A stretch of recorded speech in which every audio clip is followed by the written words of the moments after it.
Hi guys, welcome to my channel. ఈరోజు special ఏంటంటే బఠానీల సలాడ్ అనమాట. హెల్తీ ఫుడ్ అనమాట. సో స్టార్టింగ్ అయితే నేను బఠానీలు నానపెట్టుకున్నాను మార్నింగ్ నుండి ఈవినింగ్ వరకు. సో ఈవినింగ్ అయితే అందులోనే సాల్ట్ వేసి బాగా బాయిల్ చేశాను అనమాట. అవి బాయిల్ అయ్యేంత వరకు నెక్స్ట్ ఇంకొక మిక్సీ జార్ అయితే తీసుకొని అందులోనే నువ్వులు, ఆయిల్, లెమన్, సాల్ట్, కొన్ని జీడిపప్పులు వేసుకొని కొంచెం వాటర్ వేసుకొని మిక్సీ పట్టాలి. మిక్సీ ఒక రౌండ్ పట్టిన తర్వాత అందులోనే కర్డ్ కూడా వేసుకొని బాగా మిక్సీ పట్టేయాలి. సో మిక్సీ పట్టిన తర్వాత next onion, tomato, carrot, cabbage ఇవన్నీ చాప్ చేసుకోవాలన్నమాట. చిన్నగా చాప్ చేసుకొని పక్కన పెట్టేసుకున్నాను.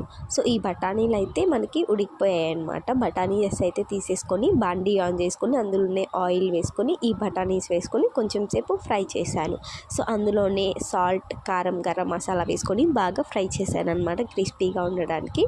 సో ఈ బఠానీ వాటిని తీసుకొని ఒక బౌల్లో అయితే వేసుకోవాలి. సో అందులోనే మనం చాప్ చేసుకున్న వెజిటేబుల్స్ అలానే మిక్సీ పట్టిన మిశ్రమం అన్నీ వేసుకొని నీట్గా మిక్స్ చేసుకోవాలన్నమాట. సో అంతే అండి, బఠానీల సలాడ్ హెల్తీగా రెడీ అయిపోతుంది. సో టేస్ట్ మాత్రం సూపర్ ఉంది. కాకపోతే మన టేస్టీ బడ్స్ అంతగా ప్రిఫర్ చేయవన్నమాట ఈ హెల్తీ ఫుడ్ని. సో అందుకని ఎప్పుడైనా ఒకసారైనా ట్రై చేయాలి. సో మీరు కూడా ఒకసారి ట్రై చేసేయండి. ఇంతలోపే ఈ బుడతలు కూడా వచ్చేసారనమాట. సో టేస్ట్ చేయకముందే సూపర్ అంటారు. ఏంటి చిన్నదే తింటుంది, పెద్ద బుడత తినట్లేదు అనుకుంటున్నారా? సో నా స్పూనే కావాలంట, లేదంటే తినను అని చెప్పింది. సరే అని చూసి నా స్పూన్ అయితే ఇచ్చాను. చూడండి ఎలా తింటున్నారు.